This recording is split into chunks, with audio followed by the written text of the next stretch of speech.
साथियों, आप सभी से एक विशेष अपील है। जैसा कि हम सभी ने एक प्लानिंग के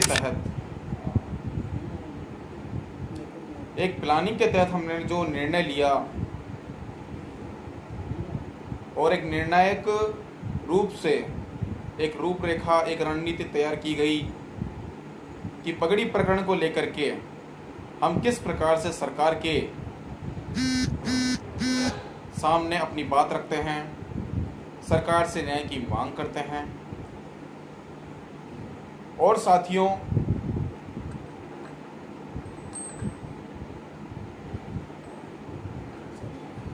जैसा कि हमने पिछली बार तहसील स्तर पर हमने ज्ञापन दिया,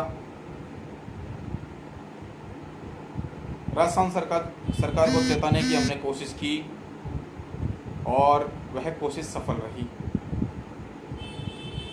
तमाम राजस्थान के तमाम क्षेत्रों से, तमाम तहसील से हमारे एसडीएम को ज्ञापन दिए गए मुख्यमंत्री के नाम। और साथियों, कल दिनांक 2 सितंबर 2020 को राजस्थान के तमाम जिलों से जिला स्तर पर ज्ञापन दिए जाएं। मूक बधिर जो बहन जिसके साथ में सामूहिक दुष्कर्म जैसी घटना जो घटी है, उस बहन को न्याय दिलाने हेतु अन्याय के खिलाफ लड़ाई लड़ने वाले क्रांतिकारी योद्धाओं पर जो मुकदमे लगे, उन मुकदमों को वापस लेने हेतु प्रशासन से हमारी मांग है। और इसी मांग को लेकर के कल 2 तारीख को राजस्थान के तमाम जिलों पर मुख्यमंत्री के नाम ज्ञापन दिए जाए। और आगामी जो 7 सितंबर है, जयपुर की ओर हम कूच करेंगे। प्रातः 9 बजे अल्बर्ट हॉल राम निवास बाग के पास में हम सभी को जयपुर पहुंचना है। हमारे भाई गिरिराज वर्मा जी 2 शब्द आपसे कहेंगे और अपील करेंगे। आप सबको जय भीम। साथियों, बिना समय बताए आपके साथ लाइव हुए हैं। प्रयास था कि मेरे मोबाइल से भी जुड़े, लेकिन नहीं हुआ। साथियों, इस वीडियो के माध्यम से आपसे अपील है, लगभग 200 के आसपास लोग देख रहे हैं इसको। आप सबसे अपील है और मुझे पूरा विश्वास है, आज हम देखते हैं हर दिन कहीं ना कहीं कोई ना कोई घटना को अंजाम दिया जा रहा है। इसके पीछे वजह है कि हम लड़ाई लड़ने के लिए तैयार नहीं हैं। इन सारी बातों के नाम और 7 तारीख के लिए आप सब अपने अपने तहसील, ग्राम पंचायत, गांव, ढाणी जिलों से जयपुर की ओर कूच करेंगे। और हमें बताना है कि लॉकडाउन के आड़ में अगर आप सरकार बचा सकते हैं तो हम लॉकडाउन के आड़ में हमारा मान सम्मान और स्वाभिमान बचाना जानते हैं। सवाल करेंगे कि हमें अब न्याय चाहिए। लगातार आपसे जुड़ने का प्रयास किया जा रहा है। हमारे 2-3 मोबाइल हैं, इनमें समय मिस्टेक हो रहे हैं। नेटवर्क की रीच भी कम कर रखी है सरकार ने, इस वजह से जुड़ने में बहुत ज़्यादा परेशानी हो रही है। आपसे बार बार अपील है, किसी भी सूरत में आप सबको रुकना नहीं है, किसी भी गलत अफवाह में नहीं आना है, क्योंकि हम संविधान को मानने वाले लोग हैं। बाबा साहब डॉक्टर भीमराव अम्बेडकर जी को मानने वाले लोग हैं, भगत सिंह आज़ाद को मानने वाले लोग हैं, सावित्रीबाई फुले को मानने वाले लोग हैं। किसी भी सूरत में हमारा आंदोलन असंवैधानिक नहीं होना चाहिए। किसी भी सूरत में हमें हिंसा नहीं होने देना है।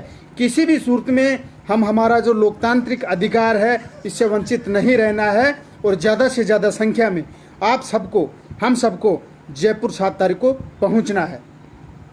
बार बार लोगों से मैसेज आ रहे हैं, गाड़ियों के लिए कह रहे हैं, प्रत्येक जगह से गाड़ियां आएंगी भर भर के। और इसी आस और उम्मीद के साथ मैं बात ख़त्म करूंगा, लेकिन इससे पहले आपसे उम्मीद पूरी तरह से करूंगा कि राजधानी में अगर आप किसी से सवाल कर रहे हैं तो मैं मानकर चलता हूं कि आज भी आपका ज़मीर जिंदा है, आपके अंदर स्वाभिमान के लिए लड़ने की हिम्मत है। इसलिए आपसे कह रहा हूं बार बार, क्योंकि मुझे विश्वास है पूरे बड़ा एक वर्ग है हमारा, कर्मचारी वर्ग हैं, नेता लोग हैं, अगर उनका ज़मीर जिंदा रहे तो हम जैसे लोगों को बोलने के लिए मजबूर नहीं होना पड़ेगा। इसलिए हम अपील ये भी है हमारी कि 7 तारीख से पहले जितने भी विधायक जिन तक हमारी बात नहीं पहुंची है, संबंधित लोग उनको कहें कि हमारे मान स्वाभिमान के साथ अगर कुठाराघात हो रहा है, आप बोल क्यों नहीं रहे हैं? अगर आप किसी कॉन्स्टिट्यूंसी में अगर चुनकर गए हैं तो वहाँ की जनता के जायज़ सवाल उठाने के लिए गए हैं, और आपसे राजस्थान मांग करता है न्याय की कि आप अगर वोट का अधिकार मिला है आपको, अगर आप कहीं से चुनकर गए हुए हैं तो आप सरकार से सवाल करें। आप ये मतलब नहीं होता है कि आप चुनकर तो चले गए लेकिन कहीं भी सरकार के साथ सवाल करते हो आपकी पिंडलियां कांप रही हैं। मैं मानता हूं आप सब में ज़मीर जिंदा है और संबंधित विधायक से आसपास के लोग या फिर उनकी विधानसभाओं के लोग ये मांग करें कि हमारे लोगों को जयपुर तक क्यों जाना पड़ रहा है, हमारे लोगों को न्याय के लिए हमारे थानों से बाहर क्यों जाना पड़ रहा है, यहाँ पर न्याय क्यों नहीं हो रहा। क्या इसीलिए हमने आपको चुनकर विधानसभा भेजा था? किसी से हमारी दुश्मनी नहीं है, लेकिन जायज़ मांग के लिए भले वो कोई भी पार्टी का नेता रहे, हमारी मांग सुननी पड़ेगी आप सबको। आप सबसे बार बार अपील है कि 7 तारीख तक राजस्थान में दोबारा से 2 अप्रैल दोहराना है। अगर हमारी जायज़ मांगों के ऊपर सरकार ने आंख नहीं खोली, और कान खोलकर सुन लें, हमने अगर कॉल दिया है, लगातार आईबी से हमें फ़ोन आ रहे हैं पुलिस से कि आप वहाँ पर धरना नहीं दे सकते, ये नहीं कर सकते। मैं विश्वास दिलाता हूँ किसी भी सूरत में वो धरना नहीं हटेगा, आंदोलन वहीं होगा और उसी तारीख को होगा। भले ही कोई भी परिस्थिति रहे, हम हमारे इरादों से हटने वाले नहीं हैं। शायद हो सकता है राजस्थान सरकार हमारे तेवर से अनजान हो, हमारे कॉन्स्टिट्यूशनल राइट से अनजान हो, लेकिन हम आपको बताते हैं किसी भी सूरत में धरना वहीं देंगे और उसी जगह देंगे, उसी समय देंगे। इसलिए आपको कोई भ्रमित करता है कि लॉकडाउन में आपको धरना नहीं दिया जाएगा, आपकी बात नहीं सुनी जाएगी, सरकार आपकी बात नहीं सुनेगी, सारे वहम निकाल दें। अगर सरकार बन सकती है, लोग अपनी कुर्सी बचा सकते हैं, तो मैं बार बार कहता हूं हम हमारा स्वाभिमान भी बचा सकते हैं। आप सबसे पुनः अपील है, वीडियो को ज़्यादा से ज़्यादा लोगों तक फैलाएं और प्रत्येक व्यक्ति की वॉल से अपनी अपनी वॉल से जाए और 7 तारीख के लिए आंखें खोले। मुख्यतः कर्मचारी वर्ग से कहना चाहूँगा, कहने की बात नहीं होती कहीं भी, अगर इस तरह के सामाजिक सहयोग की ज़रूरत रहती है तो आप सब अग्रिम पंक्ति में खड़े रहें। इसलिए कर्मचारी वर्ग से विशेष कहता हूं मैं, इस मुहिम में आगे आएं और सहयोग करें, लोगों को झंडा दें, लोगों को ज्ञापन के लिए सुविधा उपलब्ध करवाएं, लोगों को गाड़ी पेट्रोल दें, गाड़ियां कर भेजें। अगर आप एक सरकारी बाउंडेशन है आपके ऊपर, अगर पाबंदी है, तो आप समाज को मदद कर सकते हैं। और हम पूरी तरह से जानते हैं, काफ़ी लोगों को जानते भी हैं, लेकिन प्रत्येक व्यक्ति को कहें कि हमें पैसा दीजिए, हमें सुविधा दीजिए, इस आंदोलन को मजबूत कीजिए, वैसे लोगों में हम नहीं हैं। हम आपसे सिर्फ ये उम्मीद करेंगे, बिना किसी का नाम कहे, बिना किसी डिपार्टमेंट का, कि आप ज़्यादा से ज़्यादा इस मूवमेंट को सफल बनाने के लिए संबंधित लोगों को मदद करें जो विश्वसनीय रहें। क्योंकि अगर आप जगह नहीं तो मैं कहता हूँ अत्याचार होता रहेगा, और इस अत्याचार का कोई अंत नहीं होगा जब तक आप सवाल खड़ा करना नहीं सीखेंगे। और हम इसका बलिदान देने वाले नहीं हैं। अब इसका मतलब ये नहीं है कि हम अपने आप को ख़त्म कर लेंगे। लोगों में सवाल पैदा करने वाले लाइन में हम रहेंगे और इतने लोगों को सवाल करना सिखाएंगे कि यहाँ की सरकारें मजबूर होकर हमें सुनेंगी। इसलिए आपसे अपील है कि 7 तारीख की इस महा आंदोलन में राजस्थान के समस्त सामाजिक संगठनों ने यह अपील की है और सहयोग दी है। और जितने भी साथी सुन रहे हैं, कान खोल कर सुने, और ये याद होना चाहिए कि हम सब ने सबके सहयोग से, समय की ज़रूरत है, बढ़ते अत्याचारों का ग्राफ है, ये कह रहा है कि हमें एक होने की ज़रूरत है।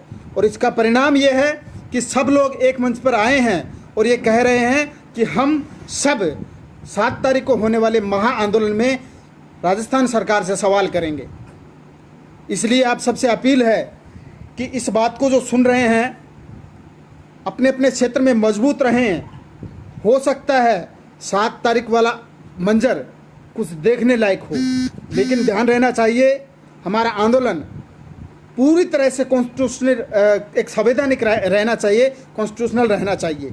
किसी भी रूप में, किसी भी अफवाह में हमें नहीं आना है। बार बार मैं कहता हूँ और मैं नेताओं, कर्मचारियों से अपील कर रहा हूँ, मैंने एक पोस्ट के माध्यम से भी कहा है, आप सब इस आंदोलन में सहयोग करें। हम आपसे ये आशा रखते हैं, क्योंकि आपने अगर बाबा साहब को अधिकार दिया है, सक्षम बनाया है, तो आप सब इस तरह से छुप के ना भागें। और ये हम किसी एक समाज से नहीं अपील कर रहे हैं, क्योंकि जहाँ भी न्याय की बात होती है सर्व समाज से करते हैं। प्रत्येक महासभा से हम ये कह रहे हैं। हमें अभी हाल ही में कम से कम 20-30 अलग अलग समाजों के लेटर पैड से समर्थन मिला है, जिन लोगों ने कहा है कि हाँ, हम इस आंदोलन में सहयोग कर रहे हैं, पूरी तरह से आपके साथ है। क्योंकि न्याय मूल्य एक मानविक मूल्य है और ये प्रत्येक समाज की बहन के ऊपर लागू होता है, प्रत्येक समाज की इज्जत के ऊपर लागू होता है, गरिमा पे लागू होता है, न्याय जो मूल्य है उसके ऊपर लागू होता है। इसलिए मैं आपसे कहता हूँ कि 7 तारीख के लिए प्रत्येक समाज का एक मानवीय व्यक्ति, एक जो स्वभाव रखता है, मानवीय एक इंसान है, तो वो इसमें जुड़ेगा। और जिन लोगों को खौफ है कि भाई कोई नेता आंख नहीं खोल रहा है, कोई पुलिस आंख नहीं खोल रही है, मैं बता दूं एक बात कि ये लड़ाई जो हम लड़ रहे हैं, ये जो लड़ाई कॉल दिया है, ये आह्वान किया है, इस लड़ाई में हम नेताओं के मान सम्मान और स्वाभिमान, जो बहनें हैं उनके स्वाभिमान की हम लड़ाई लड़ रहे हैं। हो सकता है हमसे लोग आंखें छुपाकर जाएं, जानबूझकर हमारी बात को सुनकर इग्नोर रहें, लेकिन आप याद रखना, अगर ये बात सुन रहे हैं तो हम आपके मान सम्मान और स्वाभिमान की लड़ाई भी जयपुर में लड़ने के लिए आएंगे। जो पुलिस वाले हमारे ऊपर डंडे चलाएंगे, वो लोग भी कान खोलकर सुने। आपके मान सम्मान और स्वाभिमान, आपकी माताओं बहनों के साथ जो हो रहा है, उस लड़ाई को भी हम लड़ेंगे।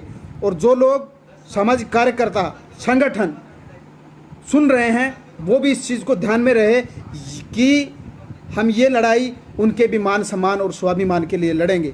मुझे पूरा विश्वास, उम्मीद है कि आप सब इस आंदोलन में ज़्यादा से ज़्यादा जुड़ेंगे, क्योंकि हम सब लोग हैं। अकेले गिरिराज की बात नहीं कह रहा, रवि की बात नहीं कह रहा, अतुल जी की बात नहीं कह रहा, रामवीर जी की बात नहीं कह रहा, रविंद्र जी की बात नहीं कह रहा। मैं किसी व्यक्ति का नाम नहीं लेकर ये कह रहा हूँ कि जो लोग घरों से बाहर इस आंदोलन को लड़ने के लिए एकदम खून पसीना बहा रहे हैं। सुबह से जिस व्यक्ति ने इस मुहिम को ताज़ा करने के लिए, जोश देने के लिए खाना तक नहीं खाया, जिस व्यक्ति ने अपने परिवार को छोड़कर 100 किलोमीटर, 150, 200 किलोमीटर दूर वो इस आंदोलन की तैयारी में लग रहा है, उनकी मेहनत, उनके एक विचार की लड़ाई के लिए आप सब शांत नहीं बैठेंगे।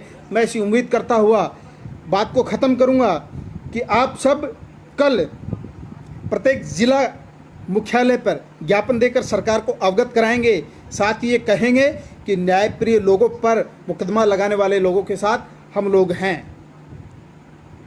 आप ये कहेंगे कि एक बोलने और सुनने वाली जो बहन नहीं है, उसके साथ अगर कोई कुकर्म की घटना होती है तो हम उस परिवार के साथ हैं। किसी भी सूरत में आपको गलत भ्रमित नहीं होना है। बार बार हम कह रहे हैं कि आप सबका ये आंदोलन किसी भी सूरत में कमज़ोर नहीं आना चाहिए, किसी भी सूरत में गलतफहमी में नहीं आना चाहिए, किसी भी सूरत में असंवैधानिक नहीं होना चाहिए। और अगर हमें कोई भी प्रशासन सवाल करता है कि आप प्रदर्शन नहीं कर सकते, वो हमारा राइट है, किसी का बाप भी हमें नहीं रोक सकता, ये हम कहते हैं। आपसे पुनः अपील है, वीडियो को ज़्यादा से ज़्यादा लोगों तक शेयर करें, बात को साझा करें और लोग नुक्कड़ नाटक सभाएं शुरू करें गांव-गांव जाकर कि 7 तारीख को महा आंदोलन हो रहा है। इसके लिए आप सब ज़्यादा से ज़्यादा जयपुर पहुँचे। मैं इसी आशा और उम्मीद के साथ बात कर रहा हूँ। जय भीम, जय संविधान। इस चैनल को सब्सक्राइब करें, इस पर दिखने वाले बेल आइकन को प्रेस करें, जिससे आपको मिले इस चैनल पर आने वाली वीडियो सबसे पहले। अगर वीडियो पसंद आई तो लाइक करें और दोस्तों के साथ शेयर करें। Thanks for watching this video.